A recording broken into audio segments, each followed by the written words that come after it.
Muy buenas noches, queridos hermanos, hermanas de Buenos Aires, de la provincia de Buenos Aires, del resto del país y aún de países limítrofes que sabemos que llegan estas emisiones de la reunión de enseñanza.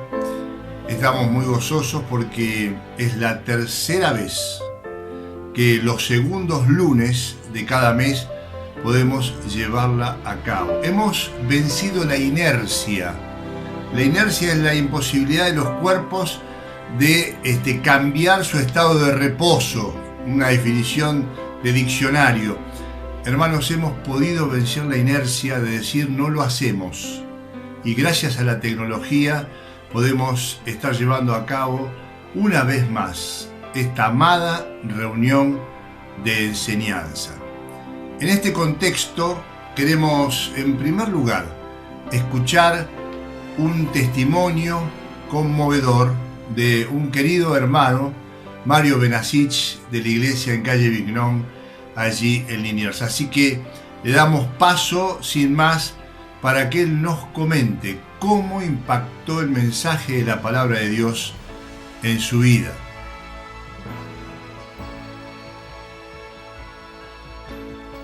Hola hermanos, ¿cómo les va? Hace tanto tiempo que no nos vemos, ahora esta va a ser una oportunidad que ustedes me vean a mí, aunque no yo a ustedes.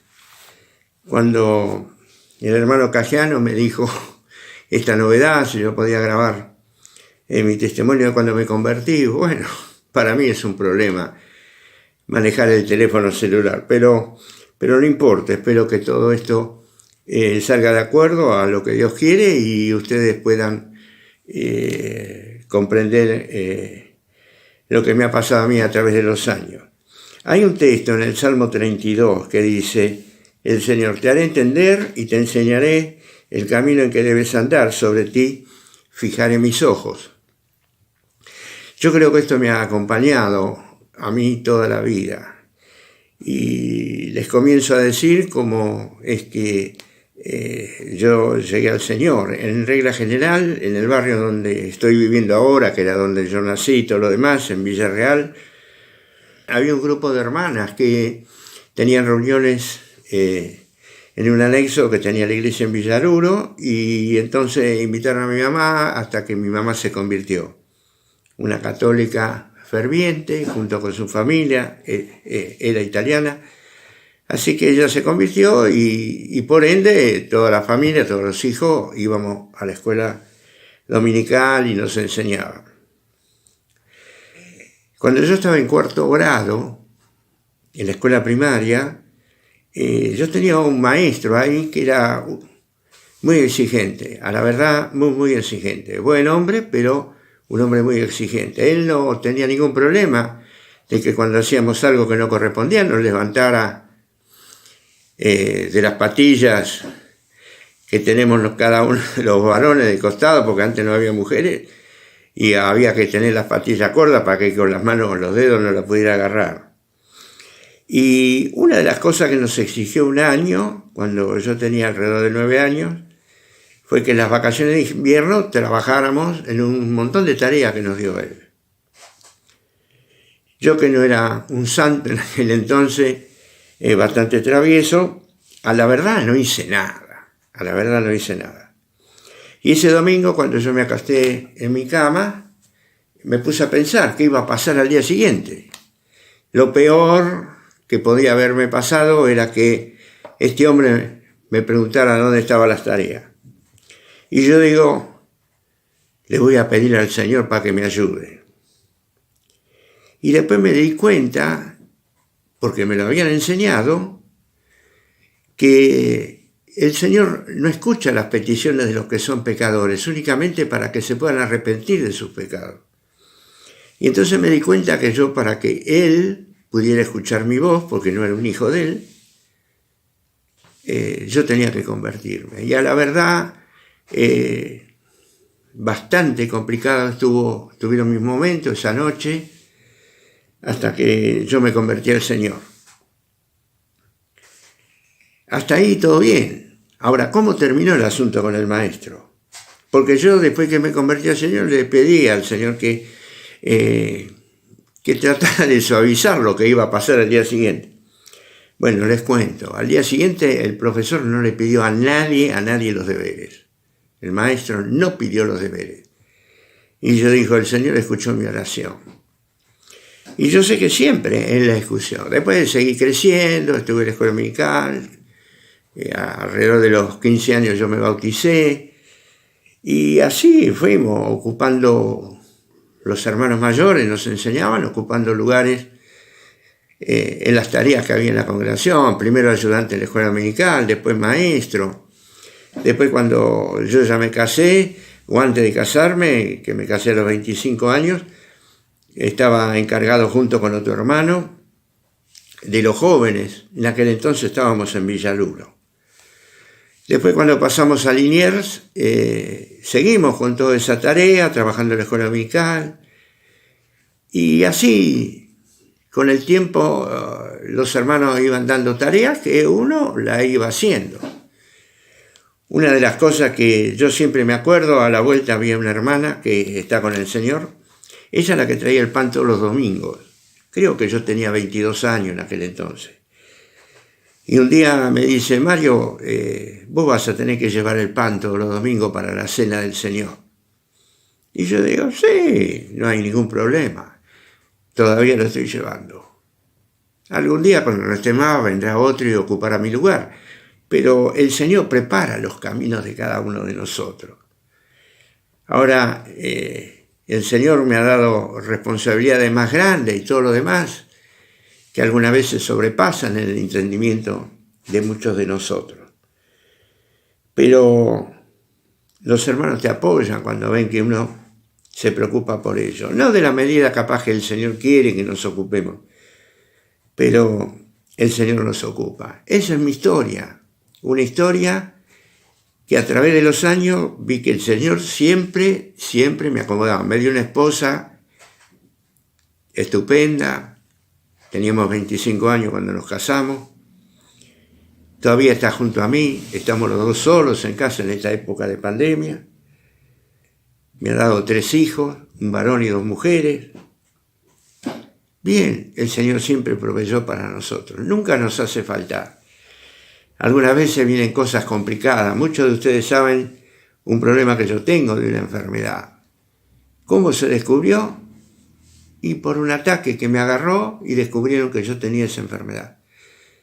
Que la voy sobrevelando porque me dicen que me va a acompañar hasta la muerte. Pero el Señor me sostiene, me guarda. Y eso es lo que yo quiero dejarles a cada uno de ustedes y todo lo demás. Podemos fallar al Señor, pero Él no nos falla. Él nos podrá disciplinar, pero la disciplina de Él es para bien, porque nos quiere, nos ama, entregó su vida por cada uno de nosotros. Y como termina el texto, y esto no falla nunca, dice, sobre ti fijaré mis ojos. Y lo hace.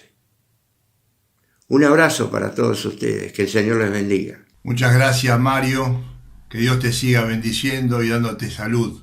Te queremos mucho, te apreciamos mucho y siempre estás a nuestro lado. Queremos ahora escuchar también una experiencia de vida, los comentarios acerca de la obra de la familia Maldonado, digo bien, la familia Maldonado allí en Camarones, en el sur, cerca de Gaiman, la obra misionera de penetración del Evangelio que ellos están haciendo. Queridos hermanos, les escuchamos atentamente. Buenas noches, queridos hermanos. Somos Sonia y Andrés Maldonado. Estamos sirviendo al Señor en Camarones, Chubut, y fuimos encomendados hace 7 años por la iglesia de Gaiman. Así que aquí estamos, hace 7 años, como decía Sonia, sirviendo al Señor, llevando adelante todas las actividades, el trabajo con niños, el trabajo con adolescentes, el trabajo con matrimonios y con personas que de a poquito se van sumando a la obra aquí en Camarones. Es un pueblito chico, un pueblito que tiene 2000 habitantes y ya está todo evangelizado. Y desde hace 1 año y medio, más o menos, con Sonia viendo el copamiento aquí de camarones, y lo que se puede hacer limitado también por la cantidad de personas que hay, tomamos la decisión delante del Señor de empezar a visitar lugares que no tienen testimonio en la provincia de Santa Cruz. Habíamos empezado por la costa, Puerto Deseado, Puerto San Julián, Puerto Santa Cruz, Luis Piedrabuena, pero también el Señor nos fue llevando para el lado de la cordillera, para el lado centro, digamos, y la cordillera. Es así que hemos empezado testimonio en Las Heras, distante 500 kilómetros de Camarones, acuérdense, en la provincia de Santa Cruz.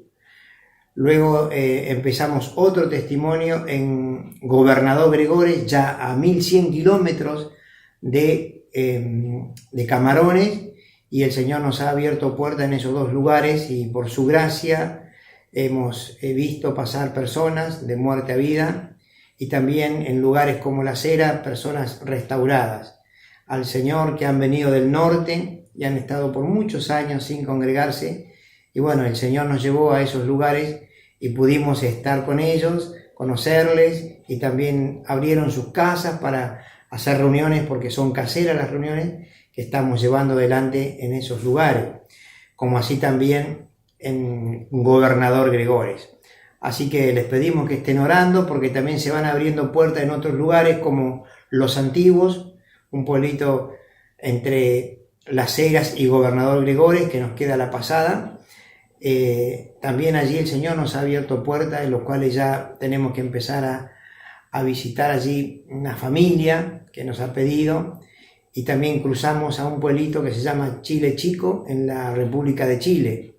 Eso se cruza en 10 minutos, está en ese pueblito. Así que son todas cosas que el Señor nos ha ido mostrando.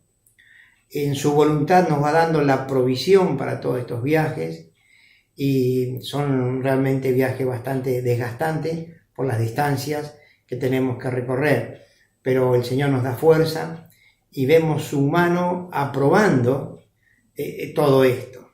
Así que damos gracias al Señor por esto.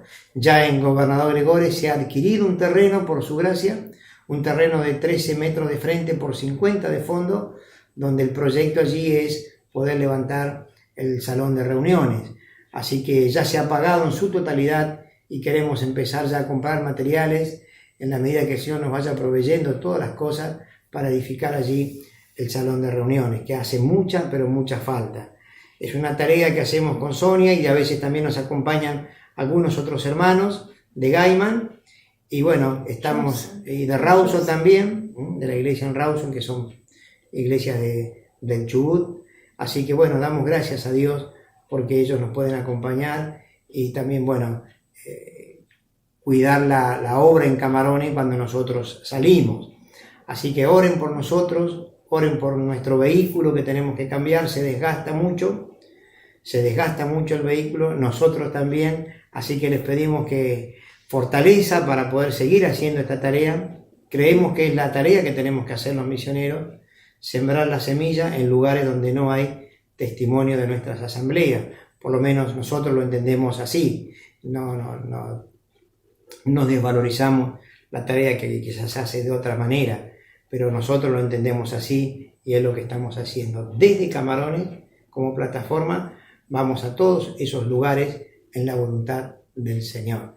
Así que les pedimos que estén orando por esas cosas. Son muy necesarias las oraciones, son muy necesarias las visitas también, y como siempre decimos con Sonia, en todas las cartas que mandamos, pasa a la Patagonia y ayúdanos.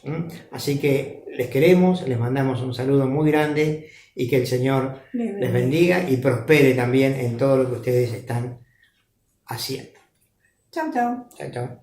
Muy bien, qué grato es poder comunicarnos con hermanos que quizás no vemos por las distancias territoriales, pero nos acercamos a ellos espiritualmente a través de este informe tan hermoso. Gracias a los hermanos que se han ocupado también de grabarlos, de hacer la producción. es una bendición. Hermanos, antes de ir específicamente al mensaje de hoy, queremos escuchar una canción. No es solamente música, es contenido y también es preparación. Así que, una vez más, queremos decir que el Coro Unido de las Iglesias nos va a deleitar con esta particular canción que quieren cantarnos en estos tiempos de pandemia. Así que adelante, con mucha expectativa, escuchamos esta nueva versión de esta canción tan amada.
Habrán compartido conmigo esta hermosa canción que toca nuestro corazón. Esta es la música que disfrutamos, esta es la letra que disfrutamos y la interpretación que disfrutamos. Por eso alentamos siempre a los hermanos del Coro Unido a seguir adelante. Que Dios los bendiga. Hermanos, nos predisponemos a escuchar la palabra de Dios. Yo quisiera compartir un texto como enlace allí en 1 Timoteo 3:15, muy conocido por todos nosotros. Pablo le hace un encargo a Timoteo y le dice, por si tardo, nunca más iba a volver a juntarse con Timoteo, por si tardo, la iglesia de Dios viviente, columna y baluarte de la verdad, tiene que ser fortalecida y edificada por vos. Hermanos, la iglesia, columna y baluarte de la verdad. ¿Qué verdad? la de la palabra de Dios. El Espíritu Santo de Dios es el que opera a través de la Iglesia de Cristo.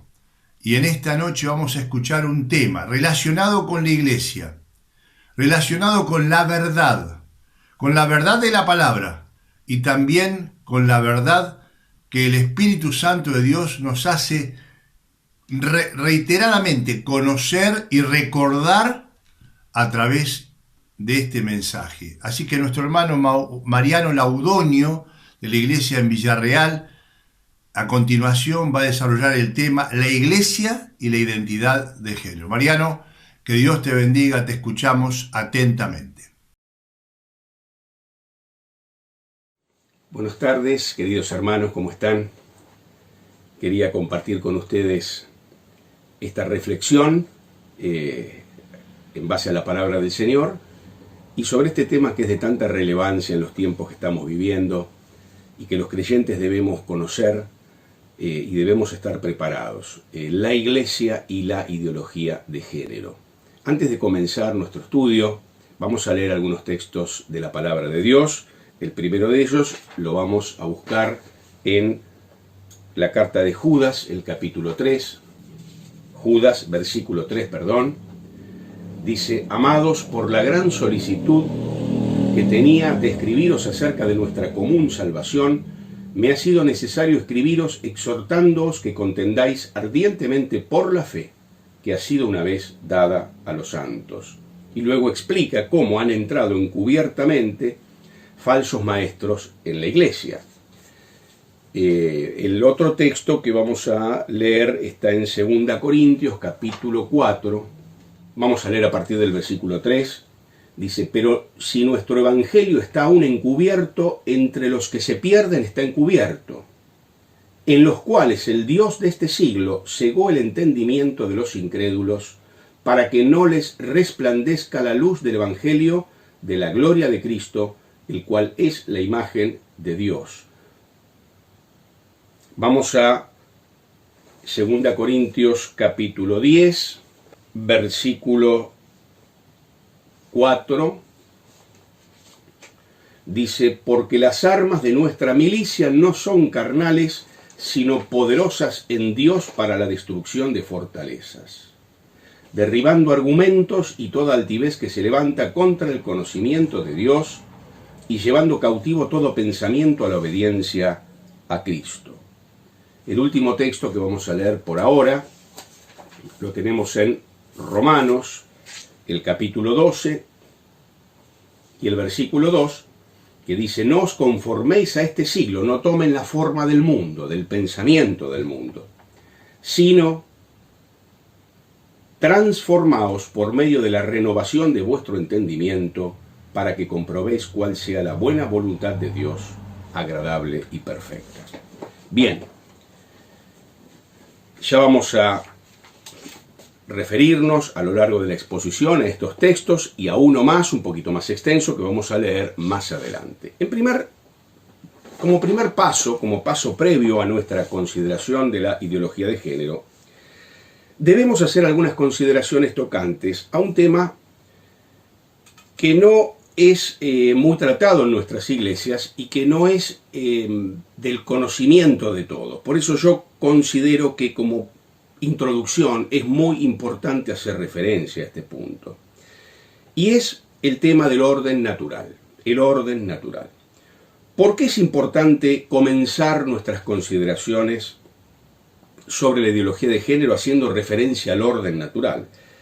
Porque es precisamente al orden natural a quien pretende ignorar y conculcar la ideología de género. Los antiguos filósofos materialistas enseñaban que son los hombres quienes deciden lo justo y lo injusto, lo bueno y lo malo. La moralidad de las acciones humanas está en la opinión de cada uno y no en un orden natural más allá del individuo. Ellos decían que el bien y el mal no dependen más que de leyes e instituciones humanas.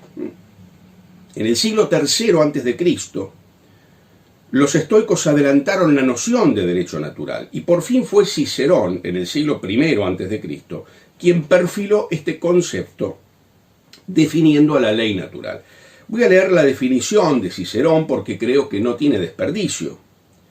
Dice así: existe una verdadera ley, la recta razón congruente con la naturaleza, que se extiende a todos los hombres y es constante y eterna. Sus mandatos llaman al deber y sus prohibiciones apartan del mal. Y no ordena ni prohíbe en vano a los hombres buenos ni influye en los malos. No es lícito tratar de modificar esta ley, ni es permisible abrogarla parcialmente, y es imposible anularla por entero. Ni el Senado ni el pueblo pueden absolvernos de su cumplimiento. No es una en Roma y otra en Atenas, una ahora y otra después. Es una ley única, eterna e inmutable. Una ley que obliga a todos y para todos los tiempos. Y existe un maestro y gobernante común de todos, Dios, que es el autor, intérprete y juez de esta ley y que impone su cumplimiento. Ya con esta lectura podemos ver cuáles son las notas esenciales de esta ley natural y decimos que es universal, rige en todo el mundo, obligando a todos los hombres, es la misma, es eterna, rigió, rige y regirá a través de todos los tiempos, es inmutable, no se la puede cambiar, es sencilla, quiere decir que está al alcance de todos, es obra del Creador, Dios providente. Él la grabó en la conciencia de los hombres, imponiendo de esta manera su cumplimiento mediante la recta razón congruente con la naturaleza. Bien, podríamos hablar acerca del contenido del derecho natural, lo vamos a hacer muy brevemente porque sabemos que el tiempo es muy breve el que tengo, pero si nos preguntamos por el contenido concreto del orden del derecho natural, digamos que tiene que ver con las inclinaciones esenciales, las inclinaciones naturales del ser humano. La primera de ellas es la inclinación a la conservación de la existencia, la segunda es la inclinación a la propagación de la vida humana, y la tercera es la inclinación natural a la perfección humana, intelectual, moral, social y espiritual. En estos tres niveles de tendencias naturales se originan los diversos derechos esenciales de las personas. Por ejemplo, el primero que mencionamos corresponde en el derecho a la vida, a la integridad corporal, el derecho al cuidado de la salud, el derecho a la disposición de los bienes materiales, a la propiedad privada. De igual manera, y en este sentido, esto se vincula con la condenación del homicidio, de la tortura, del aborto, del suicidio, del robo, y así podríamos continuar enumerando.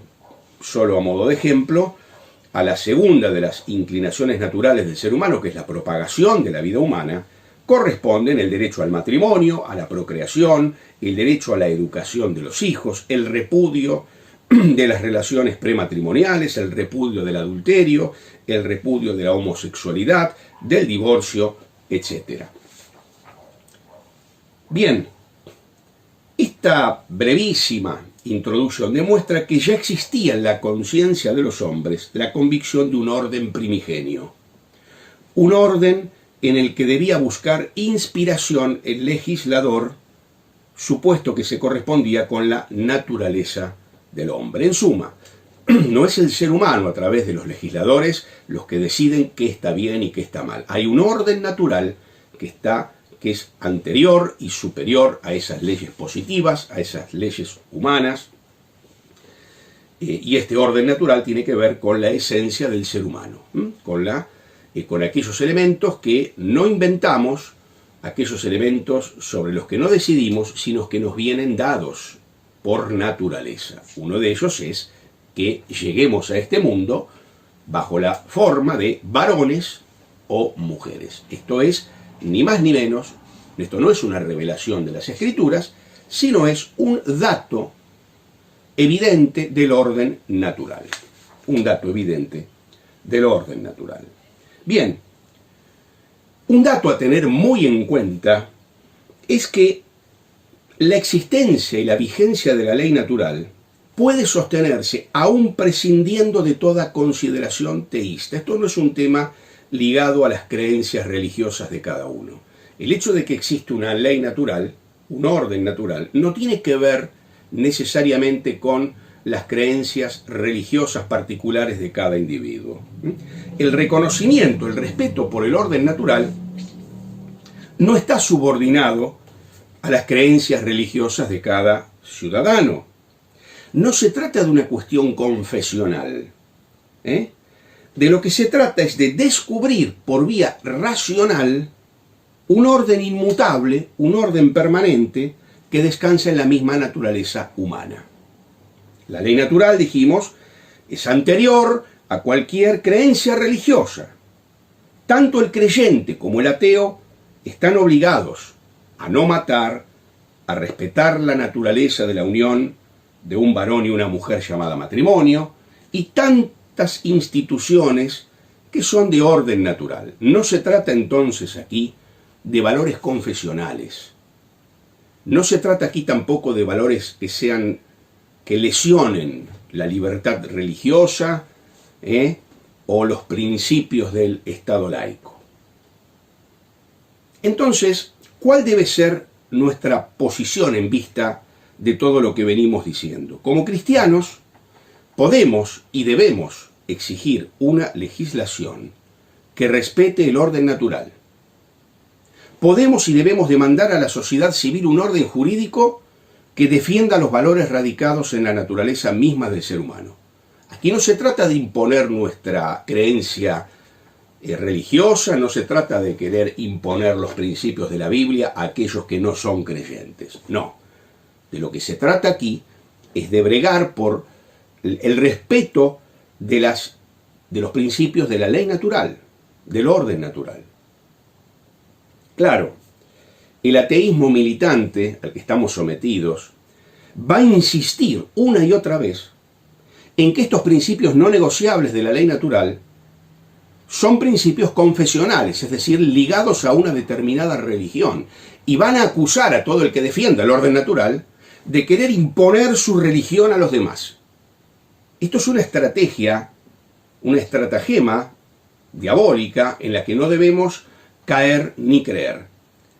Entonces, este ateísmo militante, estas personas que buscan imponernos estas ideologías, van a levantar las banderas de la laicidad. ¿Para qué? Para imponer el aborto, para imponer la manipulación genética, para imponer la aceptación de la homosexualidad y para imponer toda la agenda de género, levantando las banderas del Estado laico. A estos adversarios del orden natural les encanta, les fascina discutir con el pastor, con el cura, con la Biblia, les encanta, les fascina.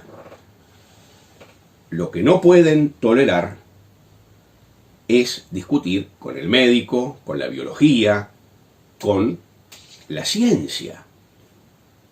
Estamos, pues, queridos hermanos, obligados a hacer el esfuerzo para explicar y proclamar con valentía que existe una ley natural, universal, inmutable, inscrita por Dios en la creación y en el corazón de cada ser humano. Bueno, luego de esta breve introducción acerca del orden natural, que creo que es importante, vamos a explicar de qué manera la ideología de género se propone desmantelar este concepto de orden natural, desmantelarlo. A diferencia del feminismo clásico, que procuraba la igualdad de derechos entre varones y mujeres, el feminismo radical o el feminismo de género lo que persigue es la desaparición de la propia distinción entre varones y mujeres. Ya van viendo ustedes cómo esta ideología lo que busca es desmantelar el orden natural. Lo que pretende es hacer entonces desaparecer la propia distinción. Ya no se trata de que la mujer logre la misma cuota de derechos y de participación social que el varón en la sociedad, sino de lo que se trata es de destruir, borrar completamente la diferencia natural entre varones y mujeres. Insisto que para conocer esta diferencia natural entre varones y mujeres no tenemos que recurrir necesariamente a la Biblia. El orden natural, la biología, la ciencia, la misma evidencia nos muestra que esto es así. Según la ideología de género, no existe en el ámbito de la sexualidad nada natural. Nada natural. El dato genético, el dato biológico, el dato fisiológico es irrelevante. Lo único que existen son productos culturales. No hay nada natural, hay solamente productos culturales. Y esos productos culturales son y fueron creados por el varón, según esta ideología, para esclavizar a la mujer, sometiéndola a algo que se llama función reproductiva. Recapitulamos. No hay nada natural en materia de sexualidad. No hay varones ni hay mujeres. Es toda una construcción social. Son productos culturales creados por el varón, en el marco de este mítico patriarcado, que pretenden esclavizar a la mujer sometiéndola a la función reproductiva. ¿Y qué es la función reproductiva? Bien, esclavizar a la mujer para que solamente se dedique a darle hijos al varón. Esta sería la función reproductiva. Por eso que la verdadera liberación de la mujer, para esta teoría, para esta ideología, va a venir el día en que quede liberada definitivamente de la función de la maternidad, de la función de la maternidad. Por lo dicho, ya no se trata de bregar por la igualdad de derechos. De lo que se trata aquí es de borrar la distinción natural entre varones y mujeres y propiciar una construcción autónoma de la propia identidad afectivo-sexual. Decimos autónoma porque esta autoconstrucción de la identidad no tiene por qué remitirse a un orden objetivo, un orden genético, un orden biológico. Es a veces un poco tragicómico en realidad cuando se habla del sexo asignado, como si cuando un niño nace los médicos arbitrariamente, haciendo un uso de poder arbitrario y totalitario, le asignan un sexo a una persona, claro, sin preguntarle previamente qué es lo que quiere ser o cómo se autopercibe. Por eso se habla de asignación, del sexo asignado, no del sexo biológico natural, asignado. Fíjense ustedes, queridos hermanos, que acá el ataque frontal es al orden natural. Nosotros sabemos que es a Dios porque Dios es el creador del orden natural. Pero ellos ignoran a Dios, ignoran la Biblia, para ellos no existe. No se han contentado con ignorar a Dios, con ignorar a Cristo, con ignorar a la Biblia. Lo que ignoran ahora es el mismo orden natural. Decimos entonces que según esta ideología cada uno se construye libremente su propia identidad y su propia orientación afectivo-sexual. Pero aquí no para esta ideología, porque esta construcción totalmente autónoma implica que todas las posibles orientaciones son igualmente valiosas. No es que hay alguna orientación afectivo-sexual que sea más normal, más deseable, más sana. No, todas son igualmente valiosas. Ninguna de ellas puede calificarse como mejor o más deseable que otras. El hecho de que vos desees que tu hijo, biológicamente varón, adopte la identidad de varón, sería una actitud que avasalla tremendamente sus derechos, y vos tendrías que darle, en realidad, presentarle todas las opciones posibles. Ahora se habla más de 112, 118 tipos de géneros distintos, y vos darle todas las opciones y que él libremente elija alguna de ellas. Ninguna es mejor que la otra, ninguna es más normal que la otra. Si a alguien se le ocurre decir que hay alguna orientación más deseable o más normal, más valiosa que las otras, le va a caber de inmediato el calificativo de homofobia. Son términos inventados por la ideología de género para descalificar y para coartar la libertad de expresión a todo aquel que no piense conforme a las categorías de la ideología de género. Bien, ¿qué pretende entonces la ideología de género? Acabar en todos los órdenes de la vida con la distinción entre varones y mujeres. Abolir completamente y definitivamente la idea de la existencia de un orden natural. Todo es cultural.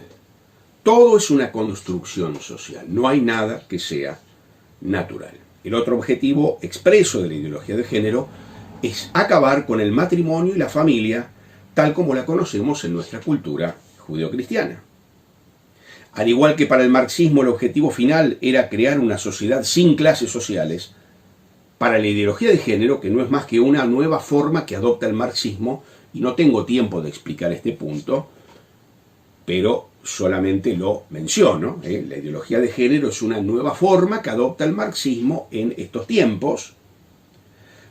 Así como para el marxismo el ideal era la sociedad sin clases sociales, para la ideología de género se trata entonces de llegar a una sociedad enteramente nueva en la cual desaparezca la distinción entre varones y mujeres. Bien, como toda ideología, la ideología de género no se contenta con falsear todos y cada uno de los datos de la realidad. Yo voy a repetir varias veces estos mismos conceptos porque deben quedar muy claros. Acá no se trata solamente de negar la Biblia, de negar la religión, de negar a Dios, de negar a la iglesia, no. Acá de lo que se trata es de negar la realidad biológica, fisiológica, genética. Esta ideología entonces no solo se contenta con falsear todos y cada uno de los datos de la realidad, también traza una estrategia para que estos postulados funestos sean impuestos en la sociedad. Como dice el doctor César Vidal, una ideología que contradice los datos más elementales de la realidad solo puede imponerse por medio del poder coactivo del Estado que penaliza con toda la fuerza del poder del Estado a aquel que no se ajuste a los postulados de esta ideología. Entonces dijimos que esta ideología traza una estrategia para que los postulados funestos de esta ideología sean impuestos en la sociedad. La ideología de género, queridos hermanos, no se propone, se impone. No se debate. Es ya una decisión de antemano que ya se está imponiendo y que atenta contra todas y cada una de las libertades conquistadas por Occidente durante siglos. El blanco principal son los niños. A ellos se los pretende adoctrinar desde la más tierna infancia, por medio de un Estado totalitario, que monopoliza la educación, que pisotea los derechos de los colegios de gestión privada, especialmente los confesionales, y ese es uno de los principales objetivos a combatir por esta ideología. El principal objetivo a combatir es la familia. El segundo objetivo es el colegio privado, confesional. Por eso que los que estamos trabajando en la educación, en colegios cristianos, estamos frente a una verdadera batalla. Aunque no todos se hayan dado cuenta, creo yo, no todos los docentes se hayan dado cuenta. Estamos frente a una verdadera guerra. Bien, solamente les agrego, queridos hermanos, que los militantes de esta ideología se entregan a una labor febril de deconstrucción. La palabra deconstruir es clave en esta ideología. Deconstruir es poner en evidencia que lo que hasta ahora era considerado natural, en realidad no lo es. Usted y yo creíamos que era natural que los niños fueran varones o mujeres. Usted y yo lo creíamos en nuestra mente moldeada por el patriarcado. En realidad nos vienen a mostrar que esto no es así. Hay que deconstruir esa idea. Y poner en evidencia de lo que era considerado natural, en realidad no lo es. Que es una mera construcción social y cultural. Es importante instalar la idea de lo que hasta ahora creíamos como natural, es en realidad un invento impuesto por la cultura. La primera realidad que hay que deconstruir es la persona humana sexuada como varón o mujer. Como vemos, lo que se busca aquí es una transformación total del ser humano. Ya con lo que venimos diciendo, ustedes ya habrán podido deducir que aquí no se trata de derechos de nadie, de conquistar derechos de las mujeres, de las minorías sexuales. Aquí no se trata de nada de esto. Lo que se busca es una verdadera reingeniería social anticristiana, como nunca antes se ha visto en el mundo. Un cambio total en los seres humanos, imprescindible para la instauración de un gobierno mundial totalitario. La ideología de género, queridos, es la última y la más funesta rebelión del hombre contra el Creador. Si bien ellos, como dijimos, ignoran a Dios, ignoran la Biblia, nosotros sabemos que de lo que se trata es de una violenta rebelión del hombre contra el Creador. La ideología de género, dice un autor, es la última rebelión de la criatura contra su condición de tal. El hombre moderno, adoptando el materialismo, se libró del alma. Con su militancia atea se libró de Dios. Y ahora pretende librarse de su propio cuerpo, adscribiendo a estos postulados antinaturales de la ideología de género. El hombre se transforma así en una voluntad que se autocrea, un Dios para sí mismo. Nunca voy a olvidar el título de un texto que elaboró el Ministerio de Educación de la provincia de Buenos Aires y que circulaba en los colegios, donde decía algo así a los niños: vos podés ser lo que quieras.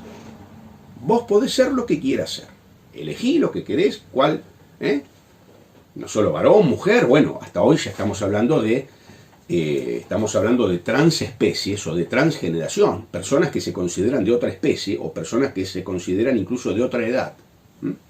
Sería muy extenso hablar de este tema, no tenemos tiempo, lamentablemente. Decimos que es una rebelión en última instancia contra Dios, ya que este orden natural, negado, transgredido, no es sino una manifestación de la gracia general del Creador. Así como la naturaleza, así como la Biblia es la revelación especial de Dios, la naturaleza es la revelación general de Dios, tal como nos lo presenta Pablo en Romanos. El orden natural es una manifestación de la gracia general de Dios, del Creador, que nos fijó límites, que nos fijó propósitos para nuestra vida, pero propósitos que contribuyen a nuestra realización como personas y a nuestra felicidad.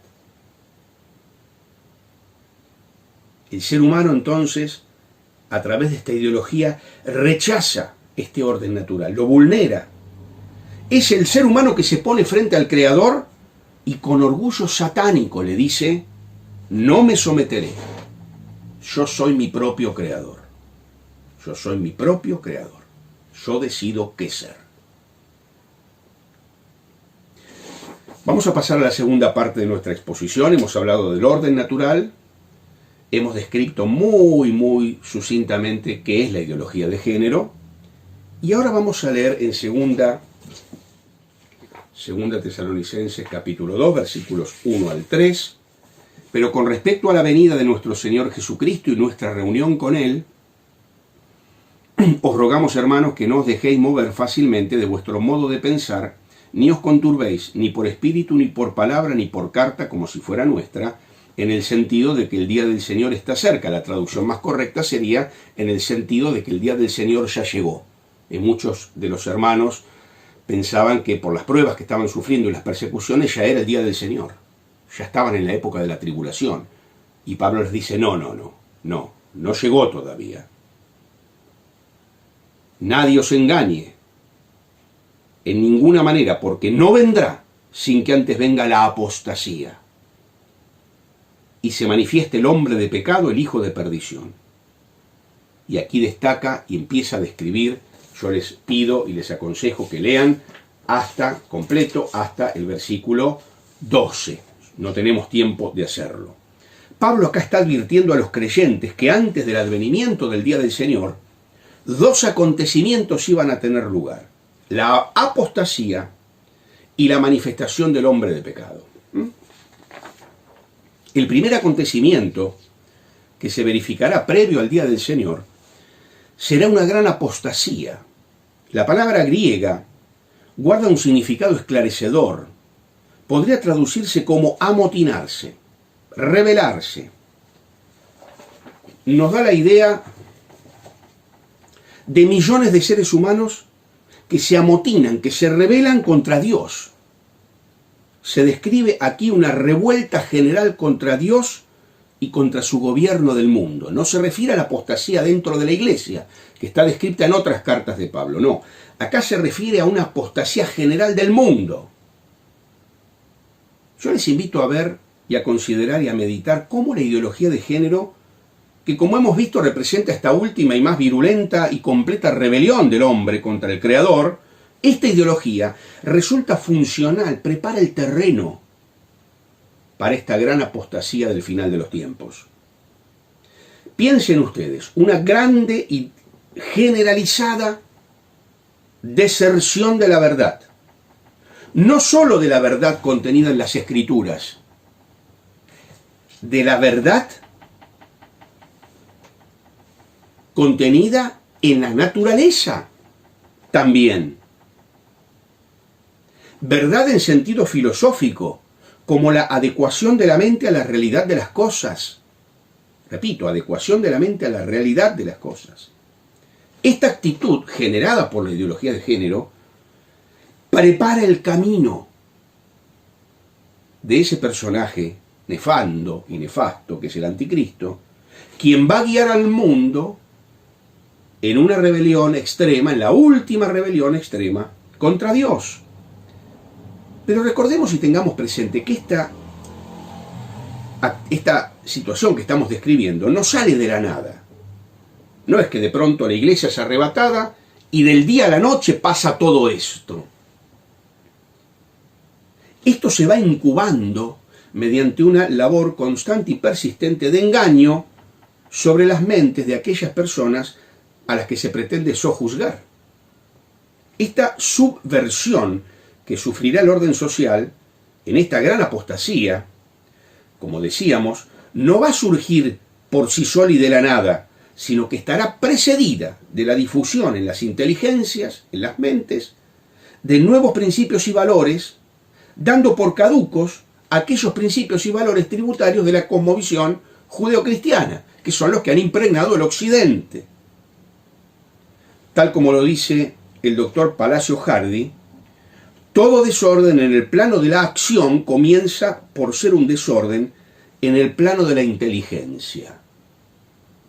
La batalla es por la mente. Recordemos el texto de Romanos. Dijimos, todo desorden en el plano de la acción comienza por ser un desorden en el plano del pensamiento, de la inteligencia. Las acciones del hombre son hijas de su pensamiento. Tal como pensamos, eso hacemos y eso somos. Y así como no habría habido Revolución Francesa sin las ideas del iluminismo, ni Revolución Rusa sin las ideas de Marx, creo yo que no habrá anticristo sin la apostasía alimentada, entre otras cosas, por la ideología de género. Porque la ideología de género es solo una de las cabezas de ese gran monstruo, que incluye otras ideologías conexas con la ideología de género. No es ahora el momento de expresarnos en ese sentido. Nuestra sociedad, incluyendo a los creyentes, está desde hace tiempo siendo inoculada por gérmenes de un pensamiento envenenado. Los colegios, las universidades, los medios de comunicación, todo el tiempo nos inoculan gérmenes de este pensamiento envenenado. Esta manera perversa de pensar ha ido corrompiendo progresivamente el orden social con toda una legislación inicua que tiene como objetivo primario desterrar los principios del orden natural. Podríamos decir, usar la frase, no dejar piedra sobre piedra en lo que respecta a los principios de la civilización occidental forjada por el cristianismo en su apego al orden natural. Recapitulemos lo dicho hasta aquí, queridos hermanos. Está ya en ejecución un proyecto que prepara el escenario para esa gran apostasía predicha por Pablo en el capítulo 2 de 2 Tesalonicenses. En este proceso, el marxismo juega un rol protagónico, ya que la misma esencia del marxismo es su antagonismo con la cosmovisión judeocristiana y su proyecto de poder totalitario. Como parte de esta estrategia del neomarxismo, yo diría como su pieza maestra, se encuentra la ideología de género, que constituye la última y la más virulenta rebelión del hombre contra el Creador. Todo el conjunto tiende a construir una cosmovisión de signo contrario a aquella cosmovisión edificada en Occidente por el cristianismo, que llamamos cristiandad. Este nuevo orden que se planea debe ser preparado a través de una batalla cultural que va a culminar con la destrucción de la concepción del mundo que brota de la Biblia. Y presten atención a esta última frase: cuando los millones que habitan este planeta hayan sido moldeados por esta ideología, erradicando de sus mentes toda idea de trascendencia, toda idea de orden natural, toda idea de un Dios creador, esto es lo que hay que erradicar, la idea de un Dios creador, de un orden natural, el terreno entonces va a estar bien dispuesto para el desencadenamiento de esta gran apostasía y la instauración de un totalitarismo socialista y el gobierno mundial en manos de un dictador. La base y el fundamento de este proceso que conduce a esta gran apostasía profetizada en las Escrituras es la negación del hombre como criatura y la exaltación del yo individual. Además, claro está, de la expulsión de Dios del escenario humano. Esta negación del orden natural trae como resultado la entronización de cualquier delirio, de cualquier capricho de la propia mente humana. Las ocurrencias de un hombre desorbitado, dice un autor, que no reconoce más límites que los de su imaginación. Personas que se autoperciben como gatos, como perros, como aliens, como extraterrestres, como dragones, personas de más de 50 años que se autoperciben como niños o niñas de 6 o 7 años, casos reales, hermanos, averígüenlos. Entonces, las ocurrencias de un hombre así desorbitado, que no reconoce más límites que los de su imaginación, último autor de la norma, último juez de su propia conducta, tenderán a ser igualmente ilimitadas.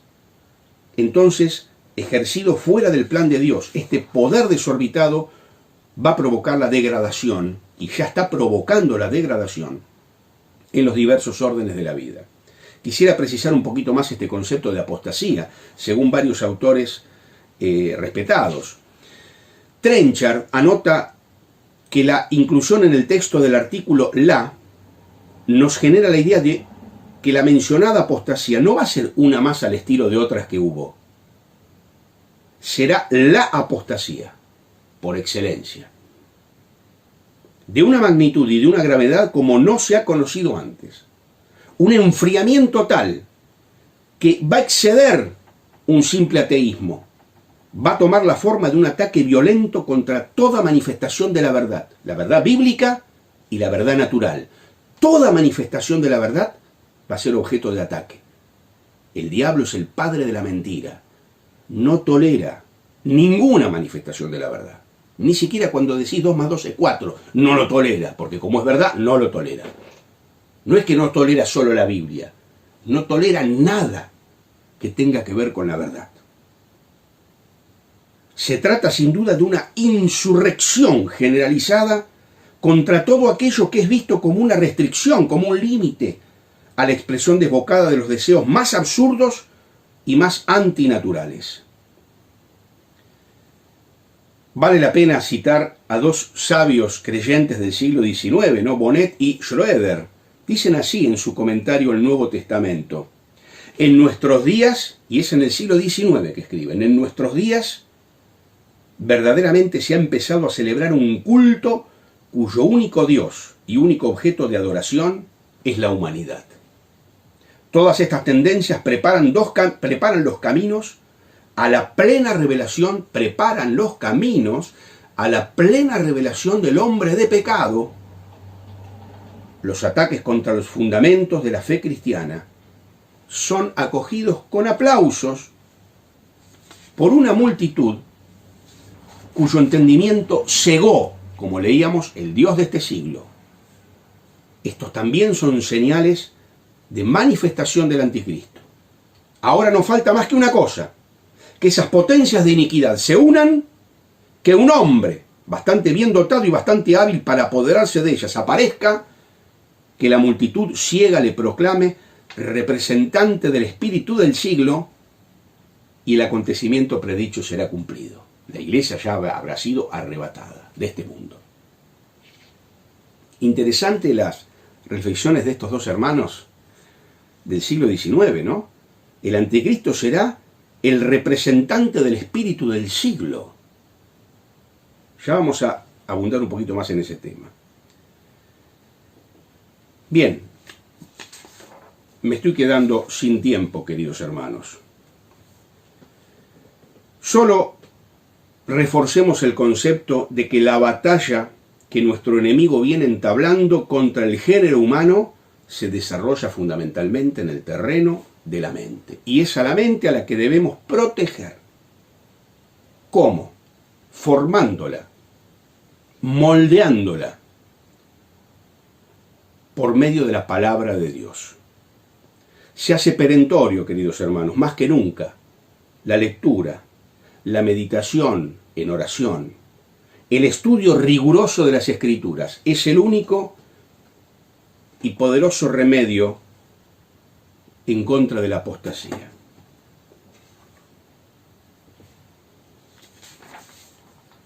Y llegamos ahora a nuestra tercera consideración acerca de este hombre de pecado, este anticristo.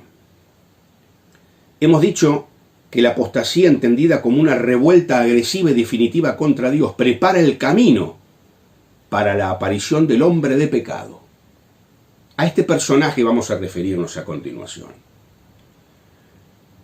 Lo primero que resulta significativo y digno de ser destacado es que algunos de los manuscritos antiguos más acreditados emplean la palabra griega anomías, con lo cual podríamos traducir de la siguiente manera: hombre de iniquidad, hombre de anarquía, hombre sin ley, hombre de ilegalidad, el ilegal, el desaforado. Algo así como la personificación de toda la ilegalidad y la personificación de todo el desorden. Ese va a ser el anticristo, el hombre sin ley. Recordamos lo que dijimos al principio acerca del orden natural y que la ideología de género es una abierta rebelión contra el orden natural. Bien, acá está este personaje que por definición es el hombre ilegal, es el hombre del desorden. Si Dios estableció un orden natural, el orden es lo mejor que las cosas tienen, el orden natural, aparece este individuo que es el hombre del desorden. Así se traduce el texto, el hombre del desorden. Esa desobediencia al orden de Dios, que viene operando en misterio durante todas las edades, dice el comentario de Jamieson, Fawcett y Brown, esa desobediencia que viene operando en misterio durante todas las edades, va aquí a aparecer encarnada en un hombre, el hombre de anarquía, el hombre sin ley, el hombre del desorden.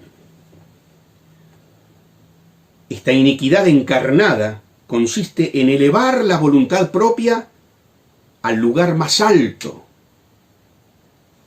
De esto resulta que este individuo será alguien tan embebido en el pecado que, viviendo siempre al margen de la ley divina, se va a erigir él mismo como ley. ¿Por qué el hombre sin ley, el hombre del desorden, el ilegal, el hombre de anarquía? Porque él mismo se erige, se convierte, se atribuye ser él mismo la ley. ¿Les suena algo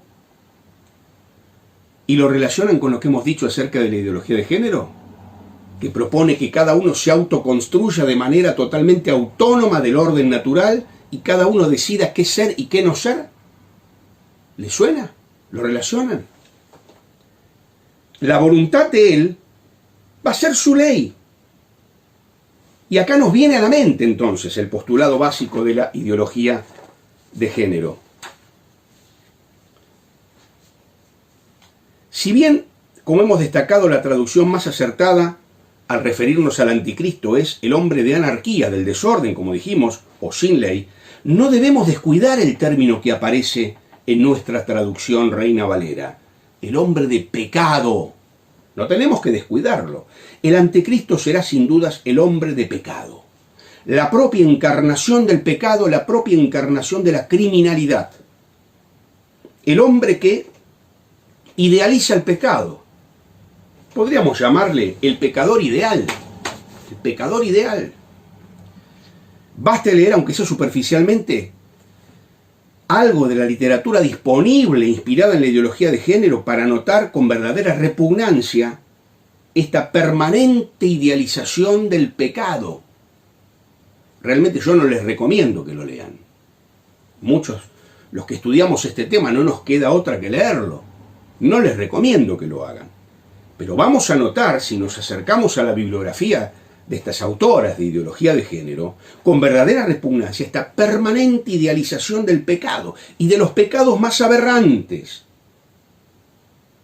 Tengo acá algunos textos para citar, pero aprovechando que ya no me queda, o que me queda poco tiempo, los voy a pasar por alto. Al que le interese profundizar en el tema, no tiene más que comunicarse conmigo y profundizaremos. Si leemos, como dijimos, a estos autores y autoras fundamentalmente, se pondrá de manifiesto que el hombre de pecado entonces será aquel que cumpla todos los sueños de Satanás en la tierra. Él encabezará la rebelión perfecta contra Dios, una rebelión que prácticamente incluirá a cada hombre, mujer y niño de este mundo. Llegamos al final, hermanos. ¿Qué le toca a la Iglesia? ¿Qué le toca a la Iglesia? Lo dicho hasta aquí nos lleva a meditar gravemente en la responsabilidad de la Iglesia, en lo que toca al freno y a la oposición inflexible a todo lo que deshonre a Dios y a sus mandamientos. Sin embargo, muchas veces predomina en los creyentes una mentalidad que podríamos calificar de abandonista. Esta manera de pensar conduce a una total pasividad frente al mal que avanza. Claro, ya que todo va a ir igual de mal en peor, dicen algunos, entonces, ¿para qué comprometerse? ¿Para qué hacer algo para obstaculizar el avance del mal, el avance de la iniquidad? Esta pregunta se la formulan muchos cristianos, tal vez, para justificar su inacción, su retirada del mundo, siendo así cómplices de los inicuos. Olvidan que la Iglesia, en la cual mora el Espíritu, está para predicar el Evangelio, para detener el pecado en todas sus manifestaciones. Allen y House hacen mención de la suma total del poder moral que reside en la Iglesia mediante la persona del Espíritu Santo. La suma total del poder moral que reside en la Iglesia mediante la persona del Espíritu Santo, cuyo poder Dios ha usado para reprimir el pecado en el mundo. Es la función de la Iglesia, hermanos. Es la función de la Iglesia. Primer función de la Iglesia: tener claro que nuestras armas no son carnales, porque las armas de nuestra milicia no son carnales, sino poderosas en Dios, para la destrucción de fortalezas, derribando argumentos y toda altivez que se levanta contra el conocimiento de Dios y llevando cautivo todo pensamiento a la obediencia a Cristo. Este movimiento es algo diabólico. Nuestras armas no son carnales. Nuestra principal arma es velar en oración. Estudiar, meditar, memorizar la palabra de Dios para que nuestras mentes sean preservadas. La de nuestros niños, la de nuestros jóvenes, la de nuestros discípulos. Usar las armas espirituales. En segundo lugar, predicar el Evangelio. Predicar el Evangelio. no solo en forma individual, como iglesia. Hay iglesias que han desterrado las reuniones de predicación del Evangelio. Esto es muy grave, porque si bien el creyente debe predicar el Evangelio en forma individual, en forma personal, Dios proveyó a la iglesia de evangelistas. Y es la iglesia como cuerpo la que debe proclamar el Evangelio.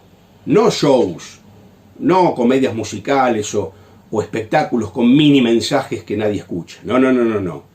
Predicar el Evangelio de principio a fin, donde el Espíritu Santo obra en las almas. ¿Se acuerdan el texto que leímos que hay personas que están cegadas por Satanás? No los vamos a convencer dándole buenos argumentos en contra de la ideología de género. No los vamos a convencer. Es más, podemos hasta ganar una discusión y perder un alma. Hay que tener cuidado con esto. No es que vamos a discutir, a pelearnos con todo el mundo. Podemos ganar una discusión y perder un alma. Personas enceguecidas. ¿Cómo se cae esa venda de los ojos? Por la obra del Espíritu Santo. ¿Cuándo obra el Espíritu Santo? Cuando abrimos la Biblia y predicamos el Evangelio. Ahí obra el Espíritu Santo y la venda de los ojos se cae. No cuando presentamos un buen entretenimiento en la iglesia, se llena el local y todos salen contentos. Cuando se predica el Evangelio, con la Biblia abierta, con el texto de la palabra, que es la que tiene poder, y la ceguera se cura en aquellos que están cegados por Satanás. Entonces, primer recurso de la iglesia, los recursos espirituales. Don Aníbal Palazzo siempre nos decía, ¿por qué la iglesia primigenia avanzaba tanto con ese poder? Porque los creyentes sabían que el único recurso que ellos tenían era Dios, y oraban. Queridos hermanos, nosotros tenemos que ser conscientes que hoy el único recurso de la iglesia sigue siendo Dios. Sigue siendo Dios. Las armas de nuestra milicia no son carnales. Segundo deber de la iglesia, predicar el Evangelio. No ceder en este punto.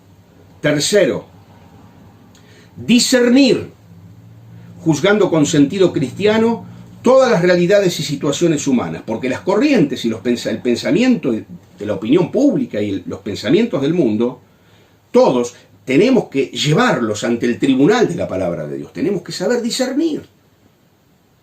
No tenemos que dejar engañarnos por vidrios de colores que nos venden. Discernir. La desgracia de la raza humana sobrevino cuando el hombre no supo discernir una mentira y aceptó la sugerencia diabólica. Hoy Satanás no ha cambiado de estrategia, por lo cual se hace más urgente que nunca discernir, desenmascarar y desarticular las mentiras de Satanás, que es lo que estamos haciendo en reuniones como esta, ayudando a los hermanos a que disciernan.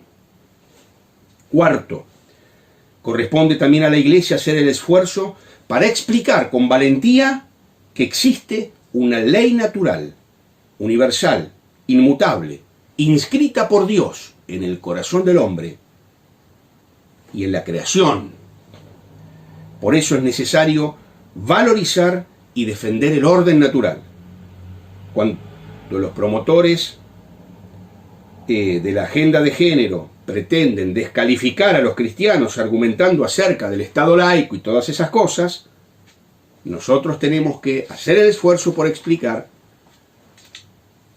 que hay principios no negociables del orden natural que no son un asunto religioso. La defensa de la vida desde la concepción humana no es un tema religioso. El hecho de que alguien no mate a su prójimo, no hace falta que sea religioso para no matar a su prójimo. No hace falta creer en la Biblia para no robar y para no violentar los derechos ajenos. Olvidan ellos, entonces, los que promueven esto, que los principios no negociables del orden natural no son un asunto religioso, ya que la ley natural es incluso anterior a cualquier creencia religiosa, y tanto el creyente como el ateo están obligados a someterse al orden natural. Quinto, es deber de los cristianos oponerse a todo aquello que deshonre a Dios y que atente contra sus leyes. La misión de la Iglesia es anunciar el Evangelio de Cristo y su gracia, pero también impregnar todo el orden temporal con el espíritu del Evangelio. En Apocalipsis 21:8 se enumeran una serie de pecados. Dice que envían a quienes los cometen al lago de fuego y azufre. Es notable que quienes encabezan la lista, como dice el doctor César Vidal, son los cobardes. Sabemos que para los creyentes en Cristo no hay condenación, pero es bueno prestar atención a este pasaje, ya que pone en evidencia cuánto Dios deplora este pecado de la cobardía, que tan poco se fustiga desde los púlpitos. No podemos ser cobardes, hermanos, por no deshonrar a Dios, pero también por nosotros mismos, nuestros hijos, nuestras familias, nuestras escuelas, nuestras iglesias, nuestros países. El deber cristiano de oponerse, el deber cristiano de ser sal y luz, esa función de conservante. La tentación del inmovilismo es grande, más aún conociendo el mensaje de las Escrituras que no nos aseguran que las cosas mejorarán. Esta realidad nos puede llevar al pecado de menospreciar el mandato del Señor de ser sal y de ser luz. En sexto lugar, es menester distinguir entre dos conceptos que el mundo suele confundir. Hago referencia a la esperanza y al optimismo. La primera es la virtud por la que aspiramos al reino de los cielos y la vida eterna, poniendo nuestra confianza en las promesas de Cristo y no en nuestras propias fuerzas. El triunfo de Cristo es la base segura de nuestra esperanza. Por otro lado, la Escritura no nos autoriza a esperar el advenimiento de un mundo mejor como consecuencia de nuestro esfuerzo, y el optimismo ideológico es otra de las formas del humanismo. Ahora, si no estamos autorizados a ser optimistas, alguno podría decir, ¿para qué luchar? Es que, hermanos, Dios no nos pide humanas victorias. Dios nos pide lucha frente al mal, no obtener victorias. Dios nos pide combatir por la fe, oponernos al mal. Dios nos pide frenar la iniquidad, para eso está la iglesia. Dios nos pide ser sal y ser luz. En este sentido, Pablo nos dice, habiendo antes padecido y siendo ultrajados en Filipos, como sabéis, tuvimos denuedo en nuestro Dios para anunciaros el Evangelio en medio de gran oposición. Para Pablo, la verdad, bien merecía la lucha, bien merecía la persecución y bien merecía el sufrimiento. Y en último lugar, queridos hermanos, termino diciendo que para cumplir fielmente con nuestro deber de discernir, defender el orden natural, oponernos al mal y al error, someternos en la esperanza, aunque no podamos ser optimistas, es imprescindible no dejarse vencer por el miedo. El que está con nosotros es mayor que el que está con el mundo. La palabra de Dios nos da confianza y nos ayuda a sobreponernos al temor. Termino, hermanos, con el Salmo 118, versículos 5 y 6, que dice, desde la angustia invoqué a Jehová, y me respondió, poniéndome en lugar espacioso. Jehová está conmigo, no temeré lo que me pueda hacer el hombre. Muchas gracias, queridos hermanos. Sigamos estos consejos de la palabra, mantengámonos firmes en la fe. Sepamos identificar las mentiras del enemigo, pero nunca olvidemos que nuestras armas son espirituales y nuestro deber es oponernos al mal y predicar el Evangelio en todo momento y en todo lugar. Que el Señor, entonces, nos bendiga. Damos gracias a Dios por el contenido y la profundidad de este mensaje. Indudablemente, Mariano, Dios te ha capacitado de una manera especial para el tratamiento de estos temas. Claro, preciso, conciso. Gracias porque, una vez más, la palabra de Dios demuestra lo que es irreversible. La verdad no se puede cuestionar. Queridos hermanos, de esta manera damos por finalizada esta reunión, este tercer encuentro en estos segundos lunes, y les invitamos a todos para que nos acompañen el segundo lunes de julio, 13 de julio. Estará con nosotros nuestro hermano Esteban Beitze, y el tema en esta oportunidad será la iglesia y los jóvenes de hoy. Que Dios los bendiga y que hayan disfrutado todos ustedes de todo este tiempo que el Señor muy especialmente nos ha dado en esta noche fría de invierno. Gracias.